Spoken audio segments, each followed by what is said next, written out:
Aaliwin kayo ng aming pila ng mga komentarista at public service program. Ito lamang himpilan ng DWPL.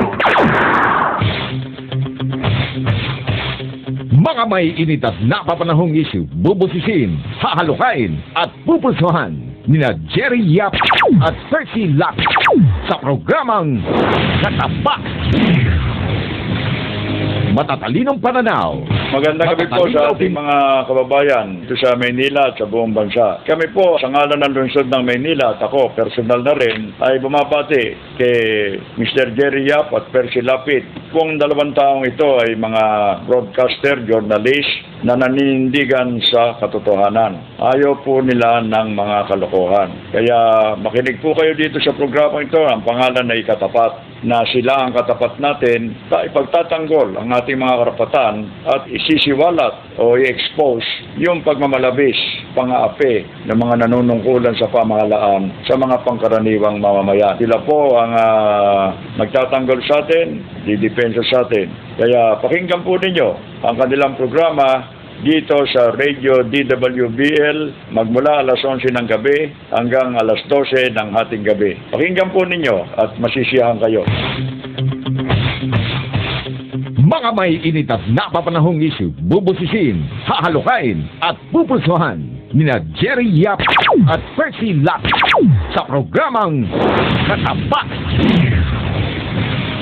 Matatalinong pananaw, matatalim na opinyon at komentaryo nina Jerry Yap at Percy Lack. Ang mga pinagkakatiwalaang mamamahayag ngayon sa dyaryo at sa radyo. Katapat. Sa bawat issue, si Ka Jerry at si Ka Percy ang inyong katapat.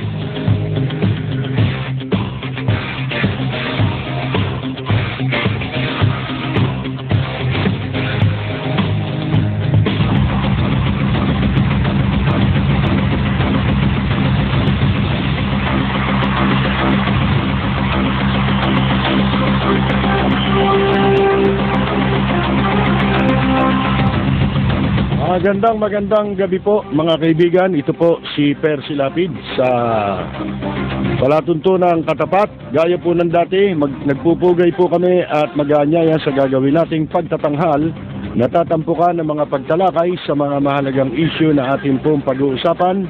Siyempre po, kasama natin ang ating mga katropa at ang inyong mga katapat. Unahin po natin si Peter Calastas. Si Peter Calastas. At kasama rin po natin si Atong Ma.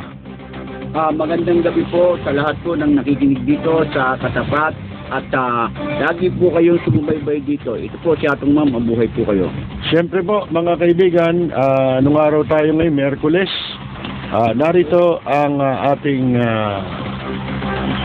hinahangaan at magaling na singer-songwriter, comedian, actor. Lahat po yan, mga kaibigan, siya yan. Walang iba kundi si Jograd de la Torre. Yes, magandang gabi sa inyong tanan, mga kaibigan. At siyempre, ang veteran writer, reporter, ngayon po yung nagko-cover sa Malacanang para po sa Pahayagang Hataw, si Rose Novenario. Magandang gabi po, ito po si Rose Novenario. Siyempre po, mga kaibigan, ang ating national chairman sa alab ng mamamahayag, dating Pangulo ng maayos pa ang National Press Club, walang iba kung hindi si Ka Jerry Yap. Happy Wednesday night po sila na. Yan, at mga kaibigan, napakarami natin pag-uusapan. Siyempre po, nag-aanyaya kami na kayo po ay maaaring lumahok sa ating pagtatanghal sa mga paksang ating pag-uusapan. Maaari kayo magbigay ng inyong mga reaksyon sa pamamagitan po ng ating mga landline. Ang mga numero po ng ating himpilan na maaari ninyong tawagan ay 631-2646 hanggang 47. at ang ating po naman text line 0917-484-2180. Ang ating pong palatuntunan sa bayan ninyong mapapanood, mapapakinggan sa buong mundo sa pamamagitan po ng live streaming sa internet. Wala po kayo ibang dapat gawin kundi mag-log on lamang sa ustream.tv/channel/katapat. At sa gawing kanan yan, may chatroom, maaari kayong magbigay ng inyong mga reaksyon. Samahan po ninyo kami hanggang alas 12 sa pagtatanghal ng programang Katapat.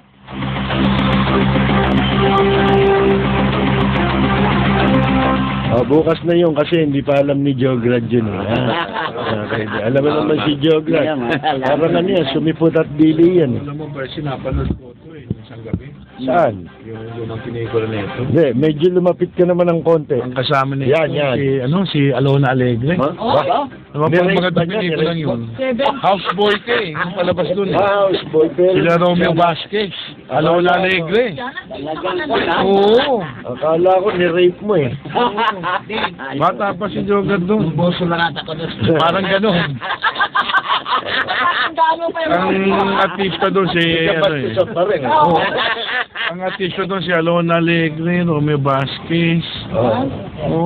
Rosemary Hill. Yan.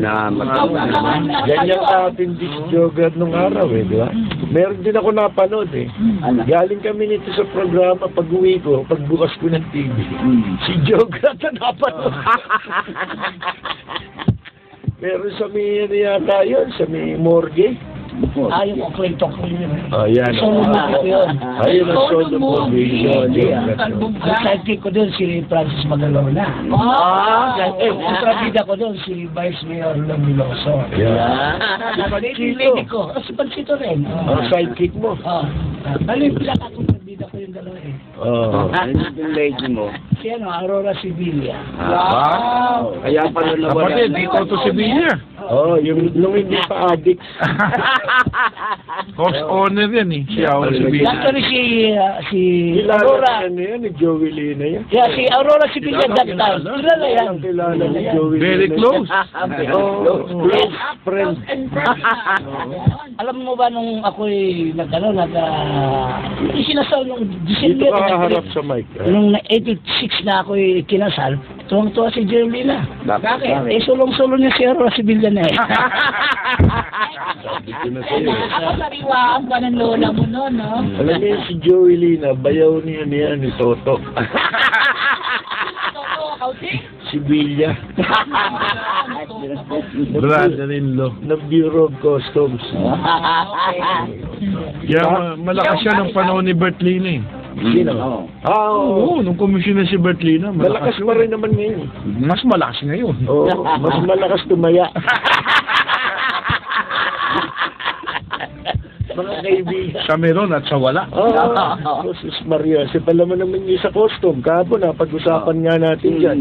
Alam mo, yung house show tungkol sa media, hindi naman yan ang talagang pakay nung may biyaso nung una eh.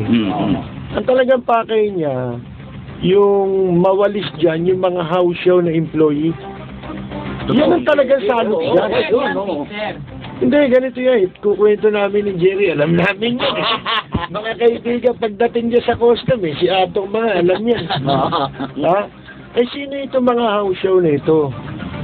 Yan ang dapat tanggalin dyan sa custom Yan ang nakakagulo dyan. Kasi yung mga yan, wala naman silang business dyan Kasi ang niyan, kung bakit sila nandyan wala kasing hiring ang Bureau of Custom. Kaya nga lahat ng mga ultimo mga examiner dyan, may mga alalay sila Kumukuha Yun sila ang house show. nilang tao nila. Lahat ng kami tao.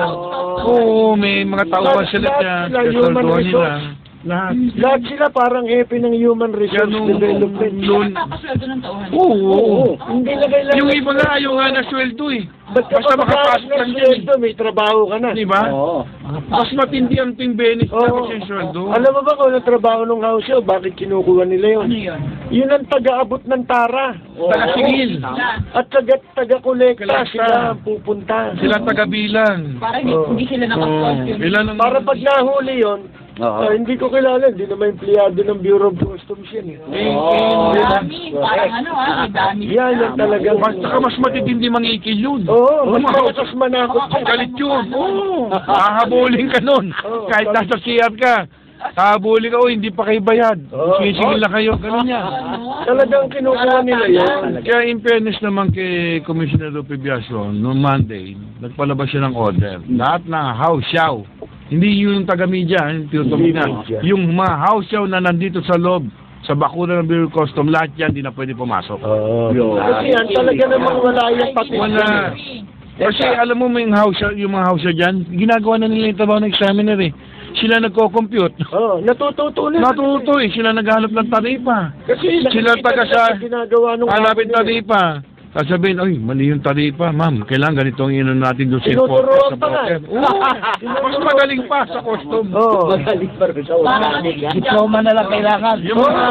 Sabi ko sa'yo, yung eskwela, hindi garantiya na magiging magaling ka. mas magagaling yung mga house doon. Saka sila, hindi na kailangan ng x-ray, nakikita na nila yung laman ng container. Diyan, ganun sila kagaling. Oo, Alam nila. ganun sila kagaling. Si Atong mga hindi gumaling ha. Saka kahit hindi nila Ito tumanggi. hindi nila nakita yung container na lumalabas. Alam nila kung ilan nilabas mo. Ganun sila kagaling. Diba? Hindi naman dumaan sa harap nila yun. Pero alam nila yun. Wala ka pang Alam mo, kasi may difference yung X-ray ng costume eh. Anong diferensya na? May grado eh. May grado eh. Yung salamin. Lalapot mo siya. Kaya malabo lagi yun eh. Yung X-ray. Saka matindi pa dyan, sila ang taga-bulong sa amo nila. Uy. Andiyan si Atong Mas. Oo. Pagsaran nyo na ng ilak niyo. Andyan nun si Ganun sila kagaling. Andyan nun si Bambi. Oo. Purissima sa labas. Yun ang lakad ni Bambi sa costume eh. Pumasok sa mga opisina ng mga hepe yun. Ha? Wala na, hindi niya alam, nakikita siya sa camera. Kitang-kita ka ron. Ano gagawin? Di manghihingi. Wala naman siyang... Alam nga naman mag-news gathering ka ron. Biyernes na biyernes. Yan yung pinagkasama ng pinto-pinto. Saka after office hours na, nandun ka pa. Anong oras ba deadline mo? Ito naman siya. Ito naman yung dyaryo niya. Dali. Hindi naman dyaryo yun eh. Ano? Periodic yun eh. Kinukuha niya lang sa iba yun eh, tapos ididikit niya ron eh. Hindi naman marunong sumulat yun eh. Mga kaibigan, yan yung mga dyaryo sila. Ano yung sinasabi ni Hunya? Na ano? Na meron daw ilang miyembro ng media na attack and collect. Eh sila yun eh. Sila pala yun. Sinasabi niya para ibintang sa iba, pero para hindi masabing sila yun. Pero ganyan yung mga house show eh. Ayan. Nagtuturo. Para ma-legitimize yung sarili. Para mapunta siya sa, ma-in siya dun sa mga legitimate. Tama. Pakiramdam niya legitimate. Kita mo, kung di ba namang upal yan, si Rayho niya, ang dyaryo niya, ang gagaling nung kolumnista niya eh. Nung ibang araw may mga pangalan. Akalain pumayag ka maging columnist doon sa dyaryo na yun. PR yung may-ari nun. Doon pa lang discredited ka na dapat. Di ba? Sapagkat ang PR hindi mo pwedeng i-practice at saka ang journalism na sabay. Hindi mo pwedeng i-practice sabay yan. Bakit? Kasi bias ka. Conflict of interest. Magkakaroon ka na ng bias, hindi ba? Hindi ka na medium. Hindi na. Medium kasi. Ano ka na lang? Hindi, ano ka na? Media ka pa rin. Pero media betis. Kasi matamis yung isa eh. Ang medium nasa gitna. Diba? Kaya ano ka na? Media betis. Ang medium, Pampanga. Pwede rin yung medya-medyahan. Media. Medya ka lang. O kaya, media. Wala. Mga kaibigan, ito naman mga ugok. Di ba kapatid ni Rayho niya, pinagbabanatan nga natin yan? Si Kalabay. Yung iba to, yung Chito, yung nasa costume. Yung presidente ng BOC Presco. Isip ko naging presidente ng pumasok lang doon, presidente agad. Kasi bakit? Kasi yun, wala namang patil yun doon. Kaya na siya napunta ron, kinuha siya nung Lenny Abanyo, yung hepe ng information. Ngayon nagkautang na loob naman yata itong Lenny Abanyo dun sa kuya nitong si Chito. Hindi naman media ito eh. Dati ito nasa immigration, confidential agent. Agent yan. Oo. Wala, hindi siya media man eh. Yung, Tapos may-standby sa amin doon sa press office doon. Kasi pagka nagpupunta kami ng immigration, nagko-cover ka ron, siyempre, ang standbyan mo ron sa press office. Di ba? Yun talagang nilagay yun para sa mga media. Para hindi kayo pakalat-kalat doon. Di ba? Kasi wala naman kayong business magpakalat-kalat doon. Tama. Pag nagpakalat-kalat ka ron, lalabas mo rin picture. Di ba? Tama. Kaya dapat nakakumpine lang kayo sa isang kwarto eh. Kasi tatlo ng termino yan. Media, agent, fisher. Oo. Yan ang trabaho niyan. Kasi nung malagay sila dyan sa Bureau of Customs, panahon na hawak ni Ray Hunya, nung kapatid ni Tunchito, yung immigration bilang public relations man ni Libanan. Yun. Di ba? ni Nonoy Libanan. At pagkatapos, yun namang kapatid nilang kalbo, Na may walang ubak. na Malyakis din, ay nando doon po sa Malacanang naman. Naka-under naman dati kay Press Secretary, ang nagdala naman sa kanya ron, naglagay sa kanya ron, si Secretary, yung yumao na, si Serge Raimonde. Yung pinagbabalat niya ng ubas, di ba? Oo. Laging Subuhan pa, di ba? Doon siya. Kapag ba dati, di ba? Tama, oo. Saka siya yung nakabatay sa pinto. Oo. Ubas binabalatan, ha? Talagang Si Serge Raimonde noon. laging nakalak. Yan ang galit kay Bagaching eh. Nung si Serge Raimonde, presidente pa ng KBP, ienti ni Bagaching si Bartolome. Di ba, nagdemanda si Bartolome sa Bulacan eh. Ngayon, nandun yung kaso nila, nung mag-hearing, sabi nung hindi niya, sabi ni Bartolome, ang gusto ko lang, kaya ako nag-file ng complaint, makabalik ako sa radyo. Hindi makabalik si Bartolome. Wala silang kamalay-malay. Ganun lang ba ang gusto mo? Hindi, kasi dito sa reklamo mo, may mga damages, may mga kung ano-ano. Hindi ko alam yan. Ang gumawa lang niya si Bagaching eh. Si Ray Bagaching lang pala gumawa noon. Si Pinuka. Kasi galit siya at that time, si Serge Raimonde ang presidente ng KBP na may kaso si Bartolome. Kaya, galit na galit si Ray Bagaching kay Serge Raimonde. Ginagamit niya yung kaso ni Bartolome para banata naman niya at kasuhan niya rin si Serge Raimonde. Alam mo kung bakit? Kasi naiinggit siya eh. Dahil sinasabi niya na dati raw alalay niya lang yun. Nakita niya na maunlad na ngayon ang buhay. Kaya naiinggit siya. Ang gusto niya, yung pinagpagura ng isang tao, siyang makinabang. Ganun yan eh. Di ba ganyan din ang ginagawa nila ngayon, kaya nagbububusayan sa radyo. At ang binabanatan niyan tayo, alam mo kung bakit? Bakit? Kasi wala siyang kasangkapan eh. Tayo ginagamit niyang kasangkapan para magkaroon siya ng value. Wala siyang value eh. Ano ba value mo? Nanalo ba si Erap dahil sa'yo? May na-contribute ba kayo sa pagtakbo ni Erap? Wala nga eh. Kasi kung meron kayong naitulong kay Erap, malaki nilamang nihirap dapat kay Mayor Lim. Tama. Di ba? Hindi kayo nakatulong. Nabawasan pa ang boto dahil sa kanya. Baka nakabawas kayo. Nakapagtaboy ng boto. Di ba? Lagot kayo kay Rap. Mga kaibigan, yan ang dahilan kung bakit 30 mil lang ang lamang nihirap kay Mayor Lim. Ganun nga ako dahil bakit hindi landslide? Sa laki ng ginastos. 1 billion eh. Mahigit 1 billion. Renta lang, no? At saka nakapagtataka ron, mayor ang tinakbuhan mo, gumastos ka na 1 billion. Di ba? Pinalalaki nito, kaya pasama ng pasama ang gobyerno natin. Siyempre, natututunan niya ng mga negosyante, kamukha nung co-accused niya sa plunder, si Manny Pangilinan. Hindi ba, ang daming kwarta niyan. Pag nalaman ni Pangilinan, 1 billion lang pala, di pwede rin akong tumakbo. Kahit 10 bilyon, kaya kong gastusin. Tama. Ha? Kahit na 20 bilyon, kaya kong gumastos. Kaya ko nang hawakan ng buong Pilipinas. At ika nga, gawin kong alipin lahat ng Pilipino. Lahat ng gusto ko, pagtatrabaho niyo ako. Para lahat ng kikitain niyo sa amin mapunta. Sa kanya na mapupunta lahat eh. Tubig. O ano pa ang babayaran mo habang buhay ka? Hangin Na hindi ang may-ari si Pangilinan. Oo. Eh bawal yan eh. Kung tutuusin mo eh. Di ba? Oo. Monopoly yan. Mm. At saka yung mga nasa communication business, hindi dapat Public utilities, hindi dapat sa dayuhan. binibigay sa mga private sector at saka sa dayuhan lalo-lalo na. Di ba?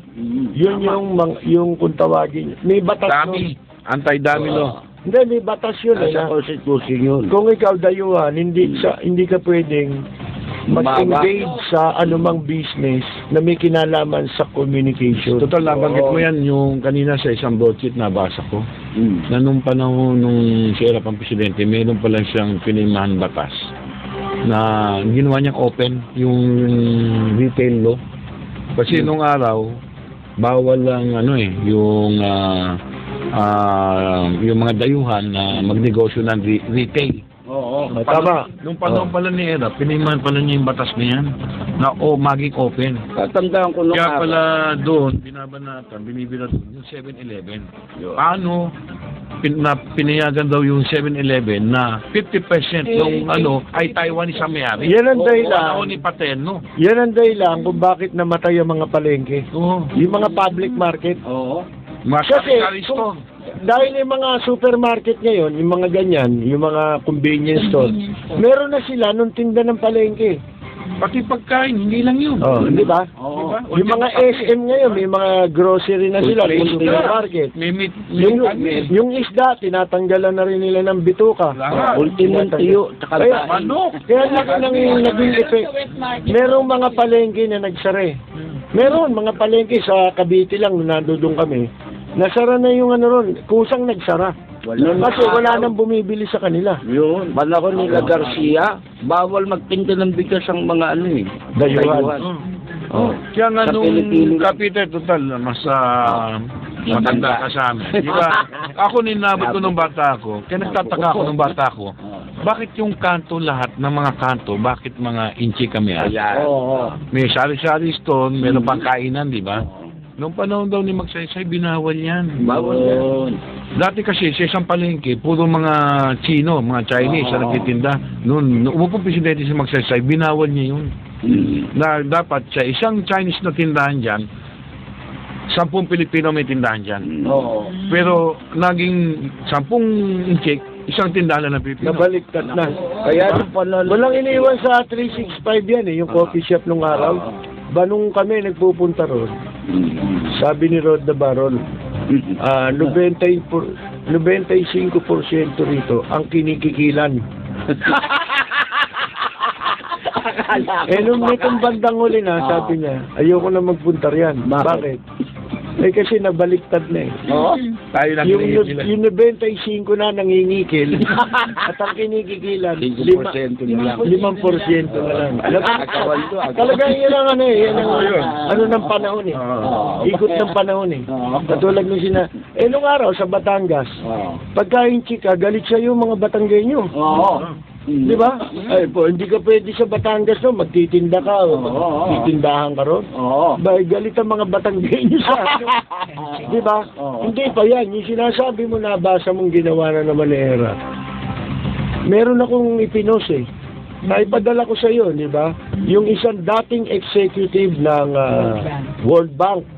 Ibinulgar niya yan tungkol sa katarantaduhan ni Erap at saka ni Lucio Tan.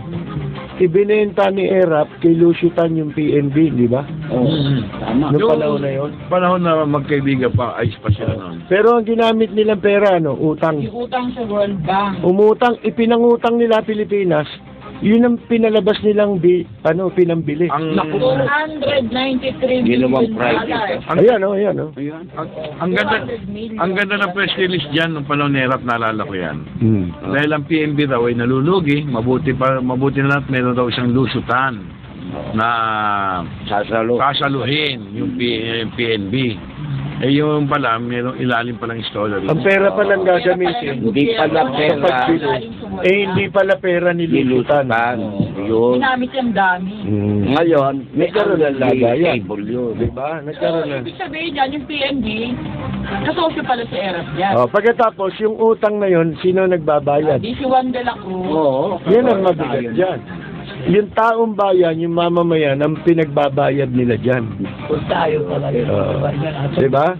Kasi state-owned, ano yan, bank yan eh. Ang nangyari ng bangko, May-ari ng PNB. PNB. Nakaupo nun si Erap, ibinenta kay Luciutan. Hindi lang naging malinaw dito sa artikulo kung ano yung naging cost nung massive withdrawal. Kung bakit nag-withdraw ng ganun. Bank run? Oo. Ha?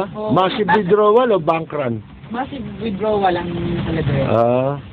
Siyempre. Siguro ano yun, parang wala kang Hindi, tsaka yan pera ng mga ano yan ng mga manggagawa.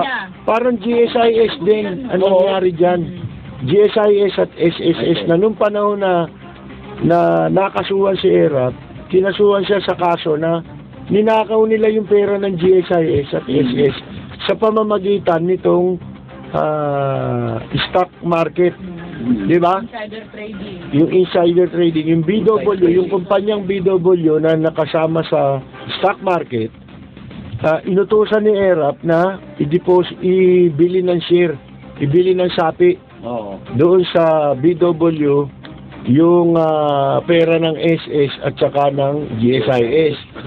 Nung nilagay doon, biglang bumagsak. Nung i-withdraw nila yung pera kasi nung 100 piso na, pinabili nila. Pinabili nila sa GSIS at saka sa SS ng share. Nung bili ng share, kinuha muna nila Erap yung pera. Kasi meron silang, binigyan sila ng sapi nila ron Para yun, humikayat ng ibang tao bilang garantiya na ito yung malalaking tao, mga stockholder, mga stock, may shares of stocks dito sa kumpanyang ito. Na siyempre, mga mayayaman naman, okay pala yan. Hindi naman maglalagay ng pera yung mga yan. Kung, di ba? Matatag ito, dito tayo mag-invest. Siguro, wala naman nag-i-invest, kaya ang ginawa ni Erap, inutusan yung GSIS sa SS, bumili kayo ng share doon. Ilang bilyon ang bilhin nyo na. Bumili kayo ng maraming share. Di bumili. Nung bumili, di tumaas. Di ba? Tumaas ang value. Kasi nung bili nila, mga kaibigan, nasa mababang value pa. Piso, 150. 2 pesos yun. Ganun pa lang ang value nun, per share. Nagandaan yun, di ba? Di ba pati si Cayetano, yung tatay ni Alang Cayetano, meron doon, di ba? Chambaron. Yun, mga share na laway lang yun. Yan. Walang kapalit na pera yun. Nilagay lang sa pangalan nila yung mga share na yun. Nung tumaas na po, mga kaibigan, at nandun na yung pera ng SS, at ng GSIS, kinuha nila ngayon yung pera nila. Di ba? Bumagsak ngayon yung value ng share. Kaninong pera na wala? Sa mga pera ng GSIS at saka SS. Kaninong pera yun? Taong ganito rin yung PNB. Ganyan din.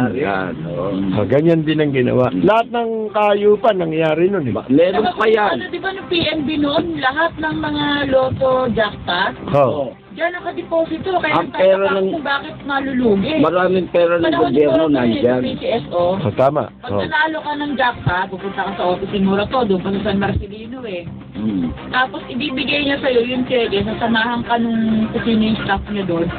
I-deposito mo doon sa PNB. Lahat SOP yun. Lahat na nanalo ka. Hindi, nag-cover ako ng PCSO noon. Ang PNB kasi yan yung parang yan talaga depository bank ng gobyerno. Para land bank. Ngayon depository bank medyo umina na siya, land bank na ginagamit ngayon ng depository bank ng mga nasa pagbabayad ng buwis sa land bank, pwede rin. Alam ko ano nangyari sa PNB, bakit nagkaganyan yan? Pero araw-araw may loto draw. Lalabas din yan. Kasi dito sa isyung pinadala ko sa iyo na nabasa ng listener natin yan, siyang nagbigay sa akin ng link. Nung binuksan ko, mahaba eh. Hindi ko gaano mabasa. Tsaka portion lang ang binabanggit tungkol dun sa anomaly na yon, kung bakit itong dating executive ng World Bank naging whistleblower ngayon. Yan. Dahil siya tinanggal siya. Hindi alam ng araw yan. Meron palang sindikato rin sa World Bank. Yun ang ibig sabihin nun. Dahil nung binulgar niya to, pati sa mga senador sa Amerika, mga congressman sa Amerika, anong nangyari? Siya pang naipit ng nawala ng trabaho. Inimbestigahan pa siya. Kasi lipat siya. Ano man yan din ang World Bank yan. Country Ano man yan manager. din. Director, di ba? Lumilitaw na ano man yan din ng World Bank yan. Meron niyang anomalya. May anomalya nga sa World Bank. Kaya nung ibulgar niya yung tungkol kay Erap sa PNP, tinanggal siya sa pwesto. Ayan, nakasulat dyan eh. Meron lipat. Mga kaibigan. Titingin lang natin yan, mga kaibigan. Hindi, pero maganda yan. Alam mo, karamihan, mga knowledge na na-acquire natin, mga information, galing din sa mga leasing na system. Ibig sabihin, ganun katatalino. Oo. Hay ano to eh. Marami tayong Taas tagapakinig ang level nito eh. na ang taas ng ano niya, no? Oo, kung Hindi ko alam yan eh. Hindi ko narinig yung story yan eh. Baka yung ilang mga politiko, hindi alam yan. Di ba? Kaya ito, magandang dapat Ano ba nung kung naimbestigahan ba ito ng Finance Department? Wala, hindi nila alam yan. Hindi, kasi itong transaksyon nakalagay dyan, inabot ng Plunder case. people power, ang impeachment. Nakalagay dyan eh. Hindi kaya na hindi napasama sa 2007. plunder. Ha? Hindi napasama sa plunder. Hindi, kasi nga, hindi ito, Hindi. natakban nung nung impeachment eh, di ba? Iba kaso nun. Natakban ng malalaking mga Mas issue. malaki issue nun. Hindi siya importante at that time Hindi sa... kaya ng Pilipinas yung siguro nila. World Bank money yan. Ayun na nga. Tayo nagbabayad niyo. Tayo, lahat ng winalangyan nilang pera, tayo na magbabayad niyan. Hindi ho yung mga yan. Isipin nyo, nagkakaroon sila ng negosyo, wala silang puhunan. Di ba? Puro laway. Oo, tayo kawa. Para siya yan, gatsalyan yan eh. Di ba? Gusto magninegosyo, ano ba? Biling ko hotel mo. Ba? Okay ito, bumibili ng hotel. Yaman. Kala mo, saksakan ng yaman. Kasi maniniwala ka, smuggler dati yan eh. Oo, tama. Di ba? Plastic Eh, ring. plastic king nga yan eh. Yan ang plastic ring. Maniniwala kami pera. Tsaka hindi naman siguro papansinin ni Erap yan kung walang kwarta yan. Oo. May kwarta, pero hindi ganun kalaki para makabili ng hotel. Oo. Ang binili mo pa, dating Manila Hilton. Oo. Isipin mo, ano na yan, makasaysayang hotel na yan, di ba? Tama.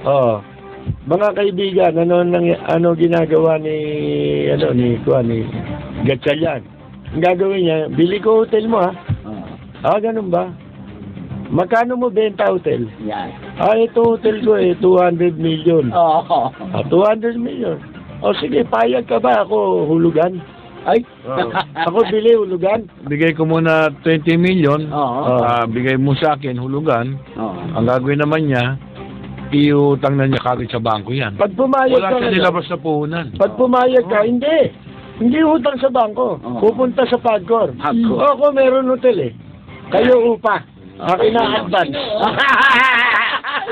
Kayo bigay advance 1 taon. Oo. Di mas malaki pang binaya ang kumita pa siya. Oo. Kumita pa siya ron.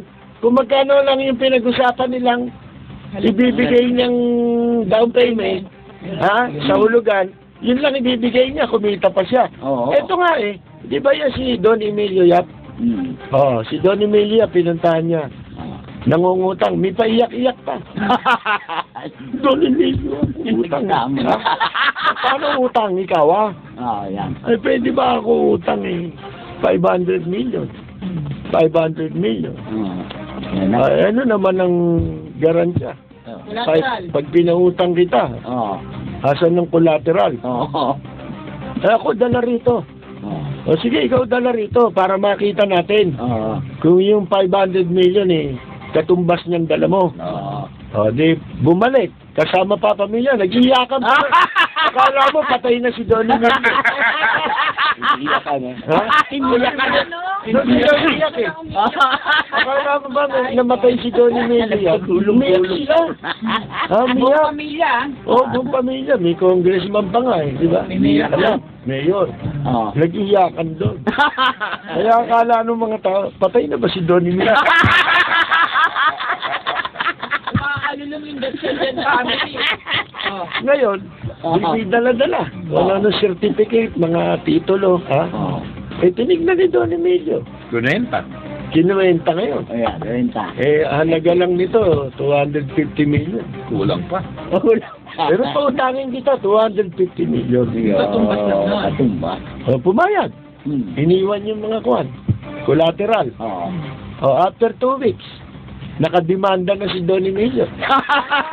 Demanda pa. Ang katwiran niya, nagdidemanda siya kasi nagalit sa kanya yung mga kausap niya sa negosyo. Oo. Dahil pinangakuan daw siya ni Donnie Melia, papautangin ng 500 million. Naku. Wala nang Kapapikulang. Manggagancho, di ba? Oo. Yung ibig sabihin ng ba't siya nagdemanda? Oo. Eh, inasa niya, wag na siyang singilin. Oo. Dahil matatakot si Donnie Melia na wag na siyang singilin. Oo. Oh, sige, urong na lang ikaw demanda. Wag na bayad. Ha? Doropot ka. Hindi ikaw bayad, ha? Di ba? Oo. Urong na lang demanda. Akala niya ganun. Oo. Yung pala, style talaga ni Gatchalian yun. Oh, mga kaibigan. Yan, yung anong hotel yan, mahawak, nagpapatakbo ng pavilion? Holiday Inn. Hindi na, yung waterfront. Waterfront. Yan. Oo. Kaya pa-imbestigahan nyo, tignan nyo kung hindi ka sosi si Erap dyan. Ayo. Yan sinasabi ko sa inyo eh. Oo. Di ba kasama yan sa sinisingil nung doon sa plunder case niya? Iyan ang nga eh. Oo. Hindi ba kasama yan sila Gatchalian sa plunder? Oo. Pero may magandang balita ngayon. Ano? Ang balita ngayon, pinalabas ng Supreme Court na, kanina napanood ko sa TV, lumabas. Nagsasalita yung spokesman, si Atty. Te. Oh, Theodore Tem. Ha? Na pinasasagot ng Korte Suprema. Hindi pala, iba pala yung sinasabi ni Te, no, tungkol doon sa party list. Yung party nito. O, binaliktad na naman siya, no? Si Brillantes na kupal, di ba? Ito walang walang kadala-dala eh.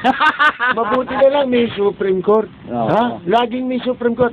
Di ba? Disqualified niya sa ano. Dinisqualify niya yung senior citizen. Oo. Eh, yun nga dapat magkaroon ng katawan.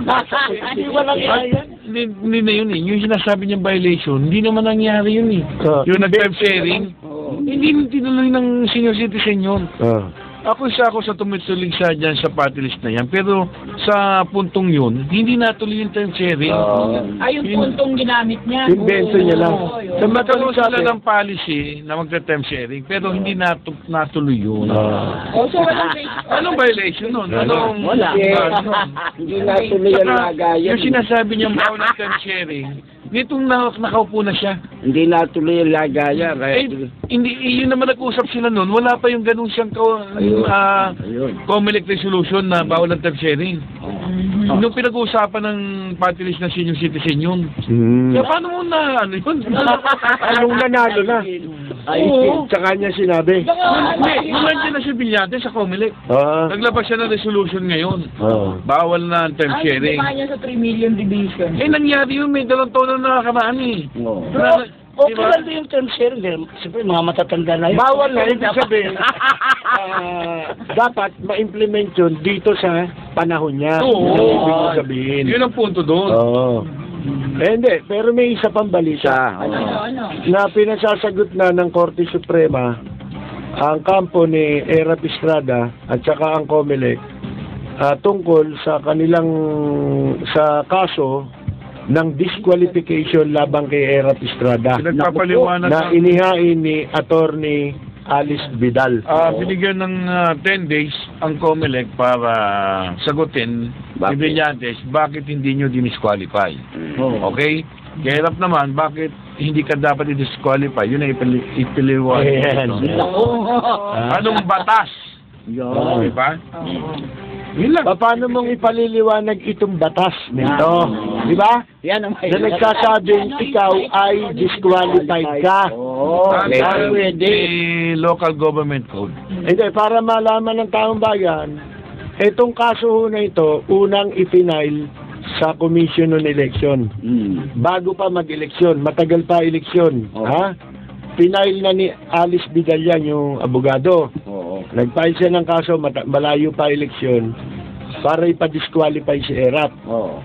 Ang ginawa ng COMELEC, Hindi agad. ang kaso, ang basihan sa disqualification complaint, yung nakasaad sa Republic Act 7160 ba yun, yung creation ng, yung batas na local government, code. Oh. Yan, yung batas tungkol sa local government code. Sa section 40 kasi nung local government code, meron nakalagay doon na ang sino man, nakalagay doon disqualification dinescribe yung disqualification na ang sino mang nahatulan ng kasong involving yung moral turpitude ay hindi po pwedeng tumakbo sa local position. local position. Yun. In any local position. Yun ang nakalagay. Yun. At At ano? ang nahatulan ng 6 na taon pataas. Ibang batas yata yun, yung 41 naman yun. nahatulang ka ng 40, Hindi. 18 40. months pataas ang nakalagay pala ron. 18 months. Oo, sa madalit salita, 1.5 years. 1.5 years above, Oo. pataas. Pag na-convict ka sa gano'n. Pag ikaw ay convicted sa kasong ganon, hindi ka na pwedeng tumakbo. Dalawang batas pa yun, ha? Oo.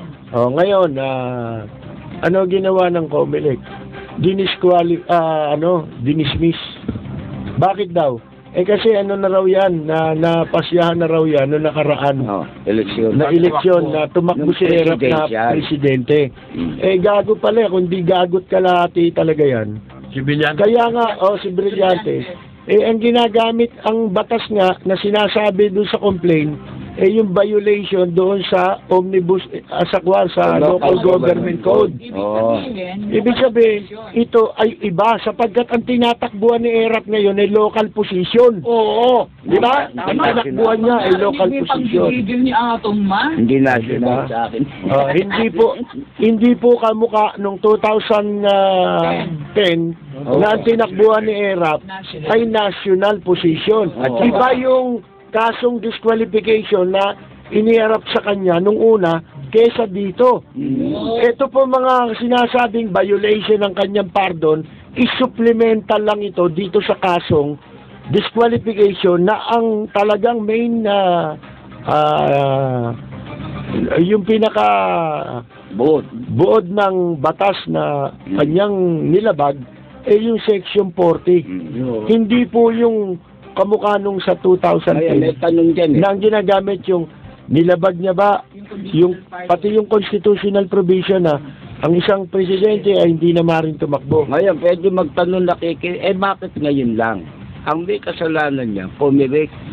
Pagkat dinisisinan yan, mag-i-eleksyon Kaya nga. Sinadya nila kaya ngayon lang nasa Supreme Court yan. Hindi, at saka, yan ang sinasabing recourse ng isang tao na tumakbo ka sa Korte Suprema kung hindi ka nabigyan ng katarungan dyan.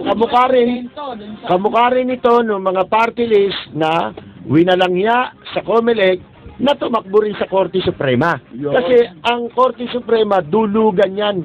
Yan ang last recourse ng isang mamamayan na pinagkakaitan ng katarungan. Hindi ba? At kung merong paglilinaw sa batas na gusto mong linawin, pupunta ka rin sa Korte Suprema. Di ba? Hindi yung gumagawa ka ng sariling batas. Dito nakikita natin na talagang walang kakayahan nito si Brillante. Puro palpak mo. Hindi, may kakayahan niyang hayop niya. Kaya lang, sobrang takaw.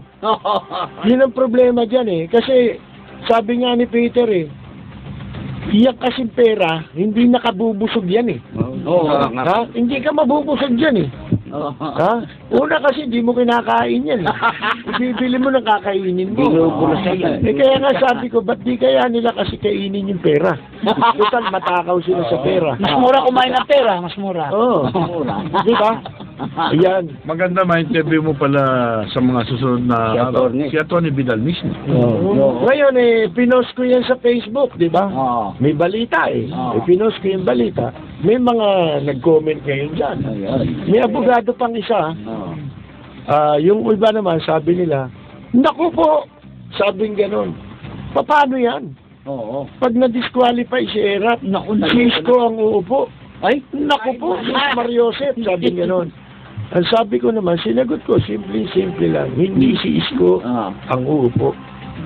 Ayon sa batas. Merong legal term na tinatawag na ab initio. Null and void. Hindi, wag mo muna sabihin yun. Ab initio ang term. Ano ibig sabihin ng ab initio? Di ba? Kasi sinagot ko lang sa sa Facebook muna Sabi ko, merong ab initio. Hindi ko na muna pinaliwanag. Dahil mahirap ipaliwanag dyan. Ang tao kasi, pag nakarinig ng gusto nilang marinig, nag-i-speculate. Ang tendency lagi mag-speculate. Di ba? Naku, ano-ano na naiisip, di ba? Katulad doon, nung sinabi na, pinost ko pa lang yung balita na pinagpapaliwanag na sila Erap, sabi, naku po, si Isko na, uupo. Kaya sinagot ko ng yun yung sinasabi natin, nag-i-speculate kagad. Kasi hindi nila alam ang batas. Di ba? Ngayon, may abogadong isa, nag-comment din. Sabi niya, English pa Alam mo yung abogado, sabi ko sa inyo, yung English, mag-iingat kayo dyan. Yung English, delikado yan Kasi pagka mga panloloko, ang ginagamit lagi, English. Para hindi ka maintindihan. Di ba? Pero hindi lahat ng marunong mag-English, marunong. Di nag-comment siya, sabi niya, ako niya, naniniwala ako na si Erap, papaboran ng Korte Suprema. Dalawang beses pa inulit. Nag-post ako ngayon, sabi ko, ang Korte Suprema ngayon ay kaiba sa Korte Suprema nung panahon ni Gloria.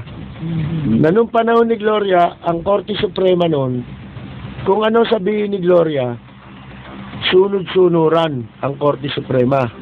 Hindi katulad ngayon. Kasi ayokong liwanagin ng bawat issue dahil masyadong mahaba Ano ibig sabihin nun? Ang Korte Suprema ngayon, merong check and balance. Ha? Hindi ka mukha na orkestra. Pag kinumpasan mo, lahat yung pipirma. Sabay-sabay. Bakit nagkaroon ng check and balance? Hindi ba ninyo natatanda? Kita ninyo yung nangyayari kay Brillantes.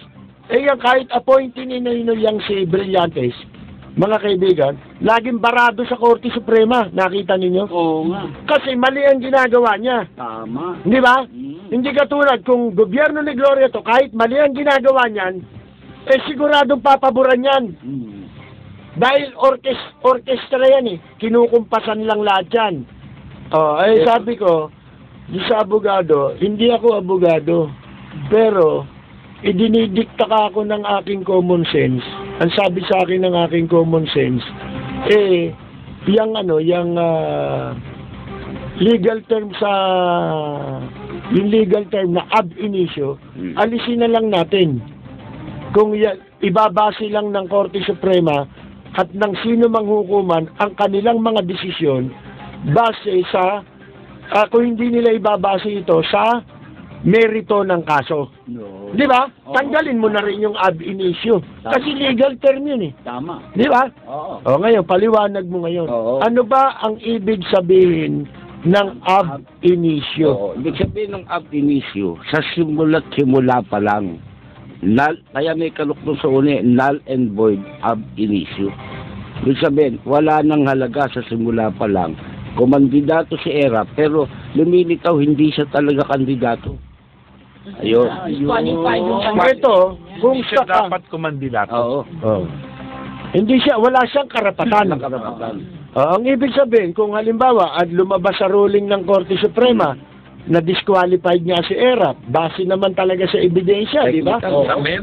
Sa sinasabi ng batas Ngayon, pagka nag-rule ang Supreme Court against dun sa in favor sa disqualification ni Erap.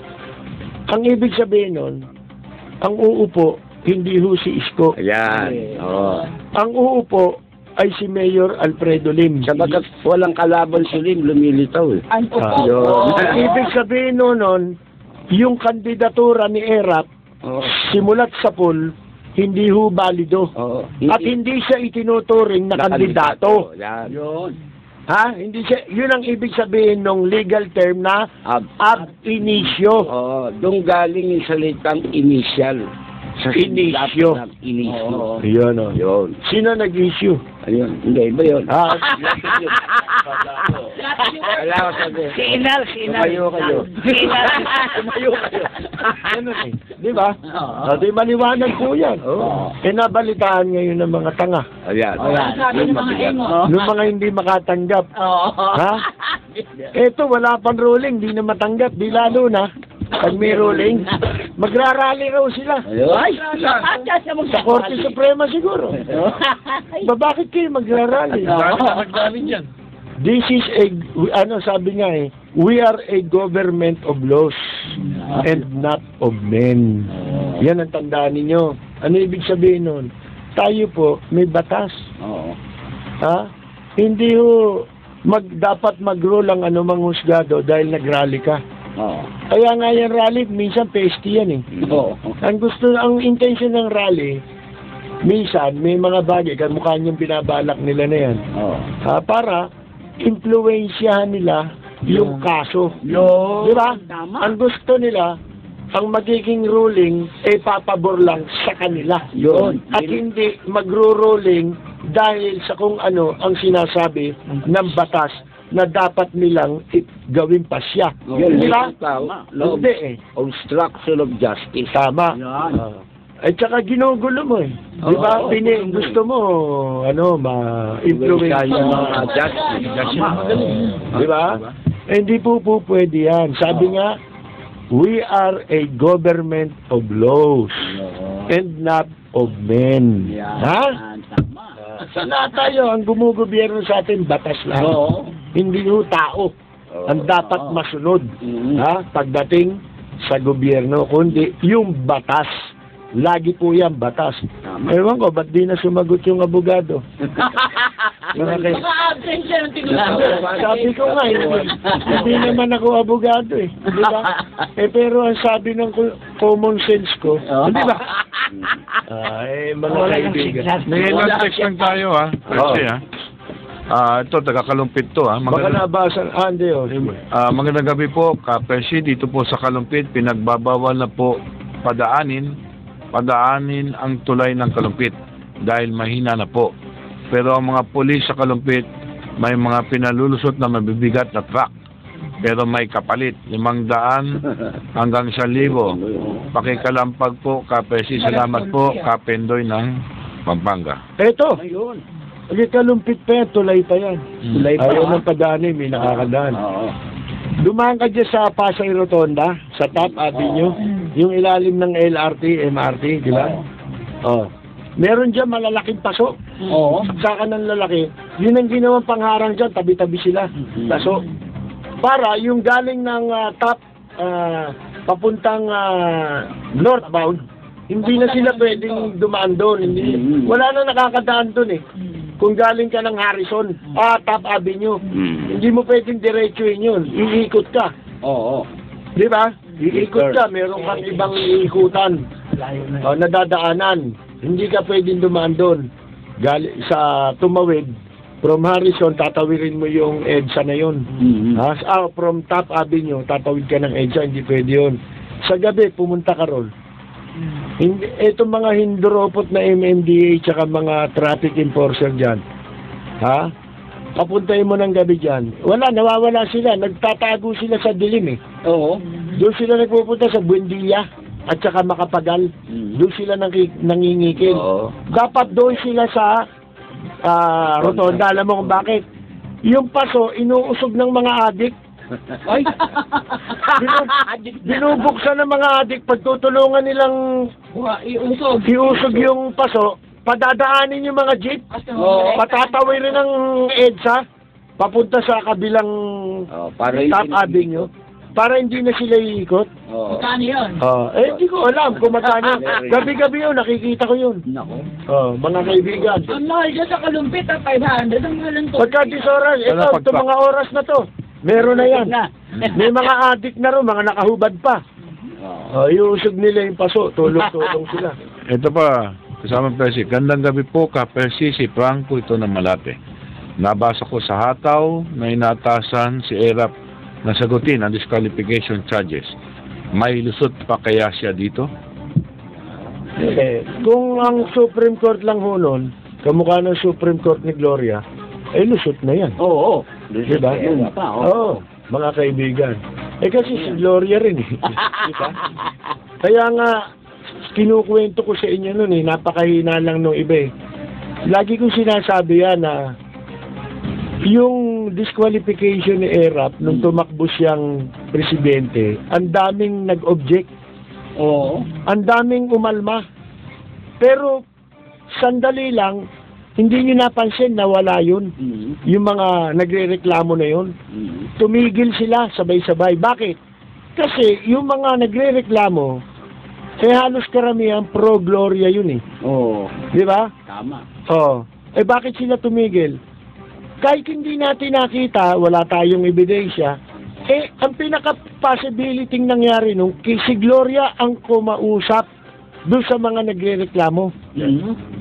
Naitigil niya mga walang ya kayo. Kasi tatakbo rin ako pagkatapos ko rito Kaya pala. Di ba? Oo. Kasi merong constitutional provision na nagbabawal sa sino mang naging presidente na tumakbo ulit. Sa kahit anong posisyon yan. Kung i-interpret mo yan, yung batas na yan sa konstitusyon. Lumalabas sa rubber stamp ang Korte Suprema ni Gloria. Ngayon, bakit nagkaroon bigla ng check and balance? Di ba naglagay ng Chief Justice si Pinoy? Ito raw nilagay ni Pinoy na Chief Justice, may katok. Di ba sinulatan din siya nitong nung isang Justice, Di Castro yata yun? Sa isang party list case din?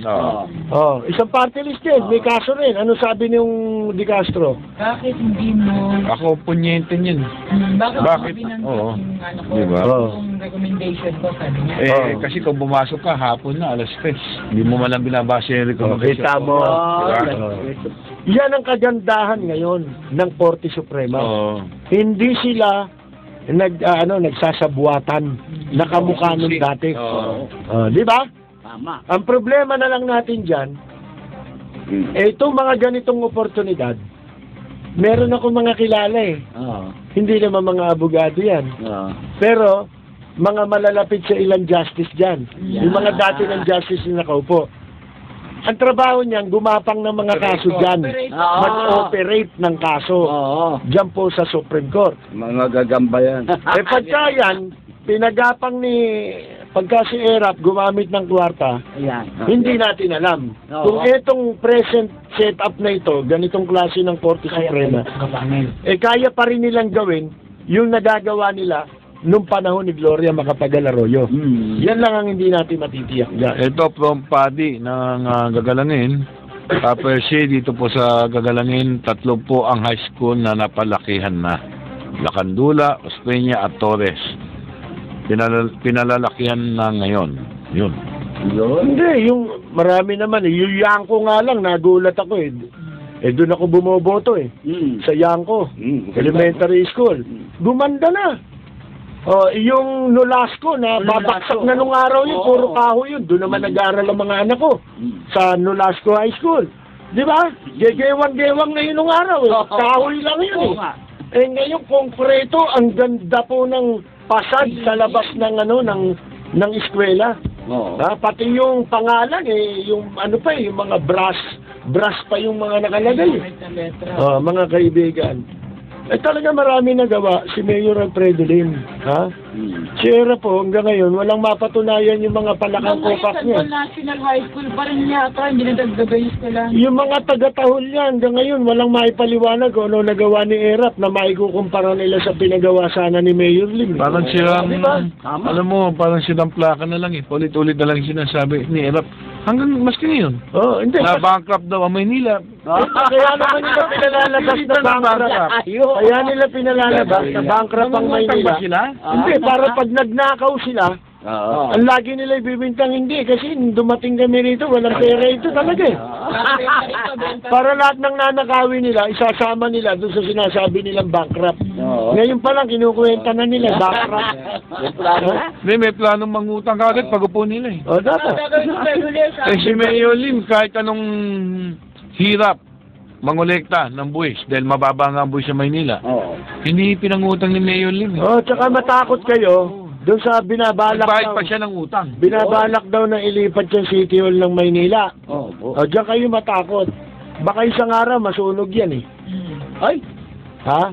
Eh kasi magkakaroon ng resistance yan. Pag sinabi mong, ililipat na City Hall, magagalit ang tao sa'yo. oo. Kasi, yan, yung building na yan, mga kaibigan, isa sa pinakamatagal na building na yan dito sa Pilipinas. Historical site. Dinaanan ng gera yan, di nagibayan, di ba? Nakita mo yung harap ng City Hall, yung Intramuros. Oo. Hindi ba nagibayan? Oo. Pero yung City Hall nanatiling nakatayo yan, mga kaibigan. Dahil napakatibay ng structure niyan. Ang kailangan mo lang dyan, i-repair mo yan. Pero, ililipat mo yan, sira ulo mo. Saka hindi pwede baguhin. Magagalit sa'yo ang taong bayan. Hindi pwede. National heritage yan eh. Kaya nga, yun ang mga ano yan, landmark na yan. Landmark na yan. Yun nga ang mga probinsyano eh. Siya may Bisaya nung unang pumunta rin sa Manila. Irilo. Dumaan dyan eh, di ba? Nakita niya yung City Hall, nag-antanda eh. Oo, nagantanda. Akala niya simbahan yun. Oo. Di ba? Nagantanda. Ibig sabihin, landmark na yan eh. Nanalo ah. Kasi Amay Bisaya raw, hindi ako makapaniwala na... Bagamat hindi kami makapaniwala, Amay, binabati ka rin namin. Ano raw, board member na raw sa board? Bukal. Bukal ba? Bukal ang tawag. Board member nga. Bukal nga. Pag bukal. Hindi yung si Atty. Bagatin yun. Bukal pala yun. Ito naman bukal. Board member, provincial board member. Galing. Di ba? Ang Tinalo niya si Aga Mulak. Oo, at saka ang titulo niya ni Honorable Amay Bisaya. Board member ka, gagawa ka ng mga Kagalang-galang. patalawigan. Para palang kagalang-galang ng mga diputado. Ayan. Ang kagalang-galang Sino yan. yung sa ikalimang distrito na Maynila? Diputado! Amado! Blackmailer! Pagatsing. Di ba? Yan, oo. Tama. Mga kaibigan. Si Amay, akalain mo. Nanalo. Maraming magagawa sa buhay. Nagkasakit na naman ako ng iling eh. Mga kaibigan. Bala klase lang Pagka marami nakaalam niyan, marami magkakasakit ng taka. Di ba? Oo. Nagkasakit ng taka. Ha? Si Amay na Oo. OMG! Acronym na lang ha. Ano may papayo mo sa mga taga-Bohol? Taga-Bohol. Sa mga taga-Bohol, bantayan niyo mabuti yung Chocolate Hills. Baka mabawasan.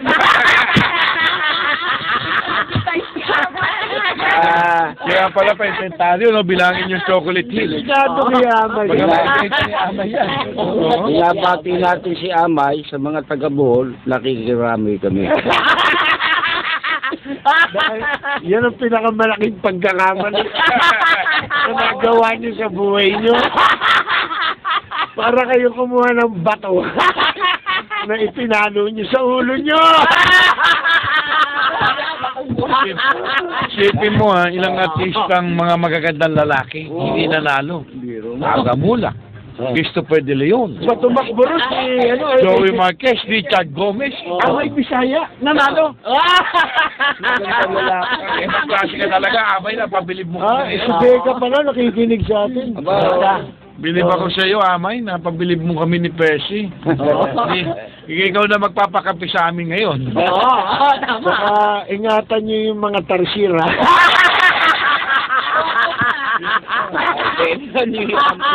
Yung mga tarsir na yan, ingatan niyo lang. Binabati ko rin. Yung magaling na, mabait na taxi driver, si Manong Lucio Casil. Ng Ruaro Taxi. Nasakyan natin kanina yan. Pero matagal na natin kakilala rin yan. Hindi lang tayo nagbabatian. Ang tagal ko na nakikita yan. Driver din ng mga broadcaster sa iba't ibang himpilan Pagka kailangan nila ng taxi, ito tinatawagan nila si Lucio Casil. Maraming salamat sa inyo, Manong, sa inyong paghatid sa akin kanina. Si Manong din ng Raimundo, yung saan ang kapitbahay namin, lagi nakikinig sa atin. Talagang kung saan tayo lumipat, nandun siya ngayon nakikinig. Buti hindi rin siya lumipat.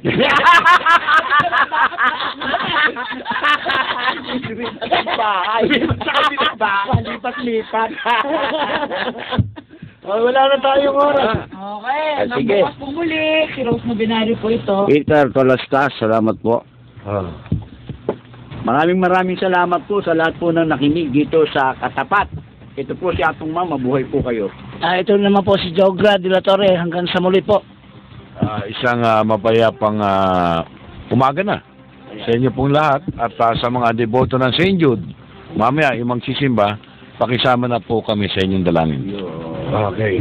Ito po naman si Percy Lapid. Kami po'y babalik bukas sa ganito ring oras sa Timpilan. Maraming salamat at magandang yumaga!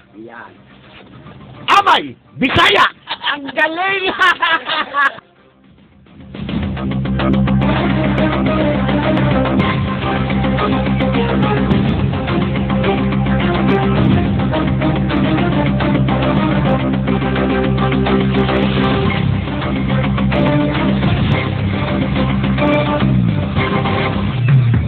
Mula sa top-rated music station ng Dekada 80, ang WBL. Tuloy na naglilingkod sa inyo sa pamamagitan ng magaganda at piling-piling programa.